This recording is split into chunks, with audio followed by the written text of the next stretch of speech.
अस्सलाम वालेकुम, मैं हूं फ़खर दुरानी और आप देख रहे हैं फैक्ट चेक पाकिस्तान। आज 3 मौज़ूआत के ऊपर बात करेंगे। पहले नंबर पे बात करेंगे जनरल फैज़ हमीद के खिलाफ होने वाली इंक्वायरी में 103 लोगों का इंकशाफ हुआ है जिन्होंने सहूलतकारी की है जनरल फैज़ हमीद और इमरान खान की इस पूरे निज़ाम को उलटने और जनरल आसिम मुनीर के खिलाफ साजिश करने के हवाले से। उसमें से फ़ौज से कितने लोग हैं, बाकी जो सिविलियन इदारे हैं, मुख्तलिफ इदारे हैं, अदलिया हो गया या दीगर इदारे, उनसे कितने लोग हैं, इस पे तफसीलन गुफ्तगू करेंगे। दूसरे नंबर पे हम बात करेंगे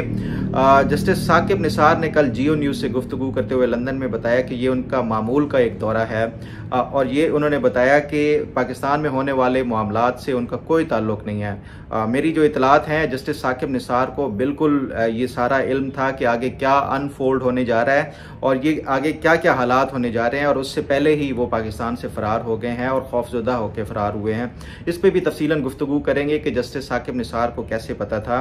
तीसरे नंबर पे हम बात करेंगे खैबर पख्तूनख्वा हुकूमत में होने वाले जो वज़रा हैं उनके तहफ़्फ़ुज़ात बढ़ते बढ़ते अब इस्तीफ़ों तक बात पहुँच चुकी है। मैंने ये जियो के रिपोर्ट कार्ड में भी इस हवाले से पहले कोई 15-20 दिन पहले ये स्टोरी दी थी और उसके साथ साथ अपने इसी वीलॉग में भी बताया था कि अली अमीन गंडापुर से जो सूबाई वज़रा हैं कितने नाखुश हैं और इस हवाले से मुख्तलिफ वज़रा पब्लिकली आने के लिए भी तैयार थे। अब उनके एक सूबाई minister works and communication and works Shakeel Khan Mustafi हो चुके हैं और भी क्या कोई वज़रा मुस्तफ़ी होने का सोच रहे हैं, इस पे भी तफसीलन गुफ्तगू करेंगे। सबसे पहले हम बात कर लेते हैं जनरल फैज़ हमीद के हवाले से। आपके इल्म में है, मैंने तफसीलन इसके जो जनरल फैज़ हमीद के हवाले से जितनी भी इंफॉर्मेशन अब तक आ रही हैं वो आप तक अपने इस वीलॉग के ज़रिए पहुंचा रहा हूं। लेकिन अब जो इसमें मज़ीद एक अपडेट सामने आई है और बड़ी अहम अपडेट सामने आई है वो ये है कि ये जो इंक्वायरी कंडक्ट की गई थी ये DGMI की सरबराही में जनरल वाजिद अजीज़ की सरबराही में थी। उसमें ISI की तरफ से, DGC की तरफ से भी कुछ थे और ये इंक्वायरी ISI और MI के जो इश्तराक से की गई थी। जब ये 4 अगस्त को पेश की गई जनरल आसिम मुनीर को, तो उसके बाद बाकायदा तौर पे इनके ख़िलाफ़ जितने भी लोग थे उनके ख़िलाफ़ एक्शन लेने के हवाले से ये इनिशिएट किया गया। कुछ लोग इनिशली पकड़े गए और उससे भी पहले कुछ लोग पकड़े गए थे। तो मैंने अपने जो 2 दिन पहले का वीलॉग था उसमें ये बताया था कि 34 लोग अभी तक पकड़े जा चुके हैं जो जनरल फैज़ हमीद के साथ मिले हुए थे। ये वो लोग हैं जो कि फ़ौज से थे, जो जनरल फैज़ हमीद के करीबी साथी थे। उनमें कल तो 2-3 लोगों का तो बाकायदा ISPR ने भी नाम रिलीज़ कर दी हैं, ब्रिगेडियर गफ़ार, ब्रिगेडियर नईम और कर्नल आसिम का नाम।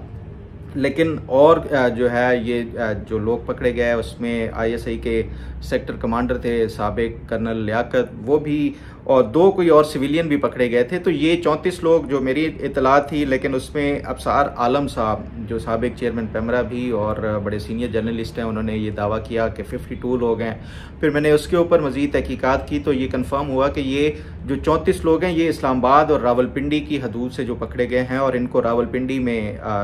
जो फ़ौज की तहवील में रखा गया है, बाकी कुछ और शहरों से भी पकड़े गए थे। बहरहाल ये जो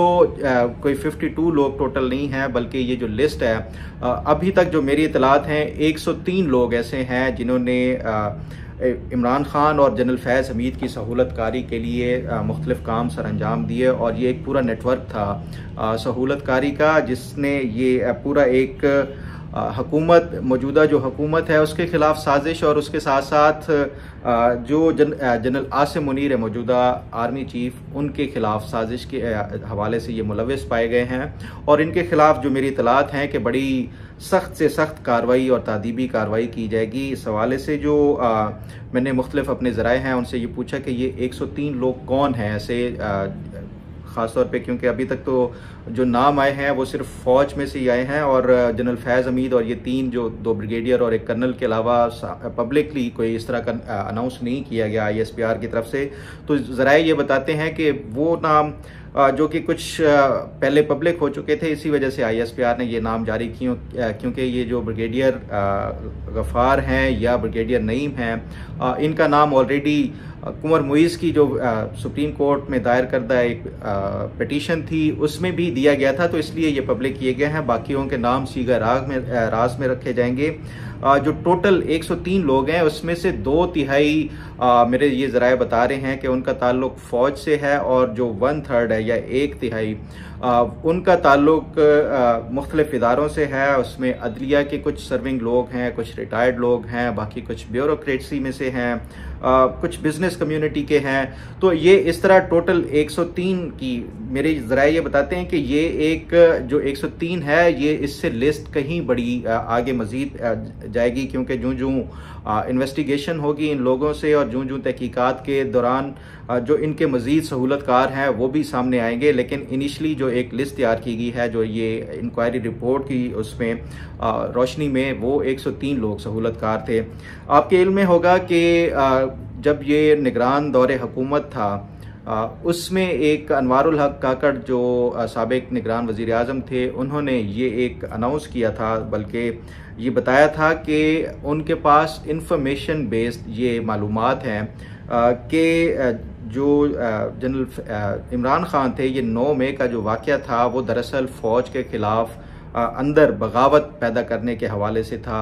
और इसी तरह का एक बयान साबिक वज़ीर जो मौजूदा वज़ीर आज़म हैं शहबाज शरीफ ने PDM के दौर में दिया था। उन्होंने भी यही कहा था कि 9 मई का वाक़या दरअसल फ़ौज के अंदर बगावत करने के हवाले से ही की एक कोशिश थी, जो फ़ौज के अंदर कू कराने की एक कोशिश थी। और ये जो अभी जनरल फैज़ हमीद हों उनका जो अभी तक ये इन्वेस्टिगेशन हो रही है ये तो महज एक जो ये सामने केस है टॉप सिटी का, मैं समझता हूँ कि ये महज एक आई वॉश है। जो असल तहकीकात और जो असल जिसका मामलात हैं वो यही हैं। जनरल फैज़ हमीद और इमरान खान ने जो एक पूरी साजिश रचाई थी फ़ौज के अंदर एक बगावत करने की, और यही कहा गया था, बल्कि ये इस हवाले से मुख्तलिफ वज़रा अभी जो मौजूदा वज़रा हैं या बाकी लोग हैं वो ये कह चुके हैं कि 9 मई का वाक़या दरअसल यही था कि जनरल आसिम मुनीर के ख़िलाफ़ बगावत की जाए और जनरल फैज़ हमीद को दोबारा लाया जाए इमरान खान का। तो ये एक जो जनरल फैज़ हमीद के ख़िलाफ़ तहकीकात चल रही हैं ये कोई इतनी ज़्यादा इसको गैर संजीदगी से नहीं लिया जा सकता, बल्कि जनरल फैज़ हमीद के ख़िलाफ़ कंक्रीट बेसिस पे और एविडेंसेस की बुनियाद के ऊपर ये तमाम तर उनके ऊपर हाथ डाला गया। वरना जनरल फैज़ हमीद जैसा जो एक पावरफुल आर्मी का जनरल जिसकी रूट्स अभी तक फ़ौज के अंदर थी उसके ऊपर हाथ डालना इतना आसान नहीं था। और ये जो 2 दिन पहले जो एक इनकी रिसेप्शन हुई जिसमें जनरल रहील शरीफ, जिसमें जनरल कियानी, बाकी जो रिटायर्ड कोर कमांडर्स ये तमाम थे, जनरल आसिम मुनीर के रिसेप्शन में पूरा इनको ब्रीफ किया गया कि क्या क्या साजिश रचाई गई थी, क्या सबूत हैं, ये तमाम तर उनको एतमाद में लिया गया है। क्योंकि फ़ौज का जो बेसिक एक वो है वो डिसिप्लिन ही है, और अगर चीफ़ के ख़िलाफ़ कोई इस तरह की साजिश या वो किया जाए तो उसको कभी माफ़ नहीं किया जा सकता। और फिर जो आर्मी चीफ़, जो सर्विंग आर्मी चीफ़ होता है वो इतना पावरफुल होता है कि उनको फिर वन स्ट्रोक ऑफ पेन वो किसी का भी कैरियर चाहे वो सर्विंग हो या रिटायर हो उसका वो ख़त्म कर सकता है। तो ये तमाम जो एक कहा जा रहा था कि फ़ौज के अंदर एक जो है वो स्प्लिट है या तकसीम है, ये उस 2 दिन पहले वाली जो रिसेप्शन थी उससे ये तासुर भी ख़त्म हो गया। तो उससे अब ये जनरल आसिम मुनीर ने जो ये कार्रवाई और एक्शन लिया है जनरल फैज़ हमीद और उसका पूरा एक जो सहूलतकारों का नेटवर्क था उसकी बुनियाद के ऊपर अब ये जो मेरे ज़राए हैं वो ये कहते हैं कि पाकिस्तान में ना सिर्फ हालात बिल्कुल नॉर्मलाइज और रूटीन पे आ जाएंगे, बल्कि अब पाकिस्तान जो एक तरक्की की तरफ भी तेज़ी से वो सफ़र करेगा। क्योंकि जो जनरल फैज़ हमीद और ये साजिश कर रहे थे इमरान खान, इसमें मेरे ज़राए ये भी बताते हैं कि इमरान अगर ये आप समझ रहे हैं कि सिर्फ जनरल फैज़ हमीद की ही सिर्फ ये कोर्ट मार्शल होगा और उनके खिलाफ मिलिट्री कोर्ट में ट्रायल होगा जनरल आसिम मुनीर या फ़ौज के अंदर बगावत पैदा करने के हवाले से या जो उनकी सियासी एक्टिविटीज़ थी, तो ये आप गलती पर हैं। क्योंकि जनरल फैज़ हमीद ने अकेले ये साजिश नहीं की, उसमें इमरान खान जो है वो पूरी तरह ना सिर्फ मुलव्वस थे बल्कि ये इन दोनों ने मिल के ही ये पूरा मंसूबा बनाया था जिसकी सहूलतकारी ये 103 लोग कर रहे थे, बल्कि उससे बढ़ के हैं लोग जो मज़ीद आगे ऐड होंगे नाम।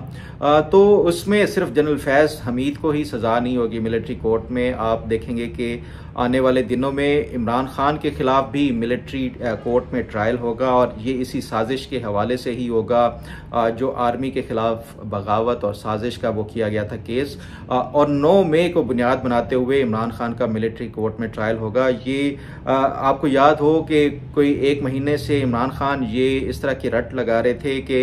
उनको पता है कि उनका मिलिट्री कोर्ट में ट्रायल होगा। मैंने 2 दिन पहले जो अपना एक वीलॉग किया था उसमें ये तफसीलन बताया था कि ये जो DGMI थे जिन्होंने इंक्वायरी को हेड किया था, उन्होंने जब ये इंक्वायरी कंप्लीशन के मराहिल में आती गई तो उनके खिलाफ PTI की तरफ से एक प्रोपेगेंडा जो है वो शुरू किया गया, और वो प्रोपेगेंडा अपनी भरपूर उसके साथ जून में और जून के दिनों में ये PTI की तरफ से लॉन्च किया गया था। इनको ये इल्म हो गया था कि ये चीज़ें सारी इस्टेब्लिश हो रही हैं, जो जो काम इन्होंने किया है उन्हीं दिनों का अगर आप डॉट्स और कड़ियाँ मिलाएं तो इमरान खान ये बयानात देना इस तरह शुरू हो गया है कि उनके खिलाफ मिलिट्री कोर्ट में ट्रायल हो सकता है उनको और ये 9 मई के हवाले से उन्हें खदशा है कि वो मिलिट्री कोर्ट में उनको वो किया जाएगा उनके मुकदमे पे। और फिर उसके बाद आप देखें तो जुलाई में इमरान खान ने इस तरह के वो बयानात देना, उनके जो रहनुमा जितने भी उनसे मुलाकात करके वापस आते थे जेल से, वो जनरल आसिम मुनीर के हवाले से, फिर फ़ौज के हवाले से मुज़ाकरात और इस तरह का एक कॉन्फिडेंस बिल्डिंग मैयर CBMs के तहत वो इस तरह के अच्छे अच्छे बयानात देना शुरू हो गया, क्योंकि इनको ये अंदर से खबरें पहुंच रही थी उस टाइम भी कि क्या क्या चीज़ें अनफोल्ड हो चुकी हैं, क्या इस्टेब्लिश हो चुका है और आगे क्या हो सकता है। तो ये वो चीज़ें थी जिनकी बुनियाद के ऊपर पहले इन्होंने कोशिश की कि उसको प्रोपेगेंडा के ज़रिए प्रेशराइज़ किया जाए जो इंक्वायरी कर रहे थे। जब ये इल्म हो गया कि ये उससे अपने मकासद हासिल नहीं कर सकते तो फिर उन्होंने ये किया कि वो अब इमरान खान ने और उनके जो रहनुमा थे उन्होंने बयानात इस तरह के देना शुरू हो गया कि हम फ़ौज के साथ मुज़ाकरात करना चाहते हैं, हम जो है वो आर्मी के ख़िलाफ़ कोई बेवकूफ़ ही होगा, कोई उसके ख़िलाफ़ जाएगा। तो ये उस तरह के बयानात ये इनको आहिस्ता आहिस्ता ख़बरें मिल गई थी कि अब आगे क्या होने जा रहा है। ये इन्हें नहीं पता था कि इतनी जल्दी कोई कार्रवाई और एक्शन हो जाएगा, क्योंकि जो फ़ौज ने जनरल फैज़ हमीद को पकड़ा है या जो बाकी उनके सहूलतकारों को पकड़ा है, बड़ा अनएक्सपेक्टेड किस्म का उन्होंने वो किया है, क्योंकि उन्हें ये भी खदशा हो सकता है कि ये पाकिस्तान से कहीं फरार ना हो जाएं। तो ये तमाम तर जो है ये मालूमात इनको पहले से पहुंच रही थी अंदर से, जिसकी बुनियाद के ऊपर इनका अचानक से ये रवैया और जो तब्दील हुआ था। बहरहाल ये अब आने वाले दिनों में सिर्फ जनरल फैज़ हमीद के सख्त दीनी नहीं बल्कि इमरान खान और उनके साथ साथ बाकी जो सहूलतकार हैं उनके भी मुश्किल दिन अब आगे शुरू होने वाले हैं। इस पे मज़ीद जो अपडेट होगी ये 103 लोगों में मैंने आपको बता दिया है कि 2/3 कोई 70-75 जो है वो फ़ौज से हैं, बाकी जो रिमेनिंग है कोई 30 से लोग हैं वो सिविलियन इदारों से हैं, जिसमें जुडिशरी में से सर्विंग भी हैं, कुछ रिटायर्ड भी हैं। उनके नाम और उनके गिरद घेरा तंग हो चुका है, जो पहले ऑलरेडी गिरफ्तार हो चुके हैं या हिरासत में आ चुके हैं वो डिफरेंट हैं। बाकी जो रहते हैं उनके खिलाफ भी आप देखेंगे कि आने वाले दिनों में शिकंजा जो है वो बड़ा सख्त होता जाएगा। बहरहाल इस पे मजीद जो अपडेट हुई वो आपके साथ ज़रूर शेयर करूँगा। बात कर लेते हैं जस्टिस साकिब निसार के हवाले से। कल उन्होंने मीडिया से बात की वहाँ पे लंदन में, और ये बताया कि वो एक अपने रूटीन के दौरे के ऊपर आए हैं और उनको कोई मालूम नहीं है, और दूसरा ये कि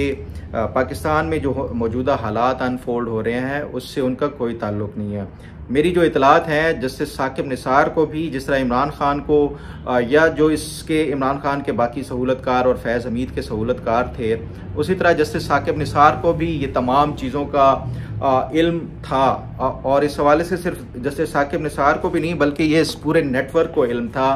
यही वजह है कि ये जून से पहले प्रोपेगेंडा और फिर इनका जो है वो बिल्कुल टोन बदल गई थी। तो ये जो जस्टिस साकिब निसार हैं, मेरे ज़राए ये बताते हैं कि इनके भी नॉलेज में था, और ये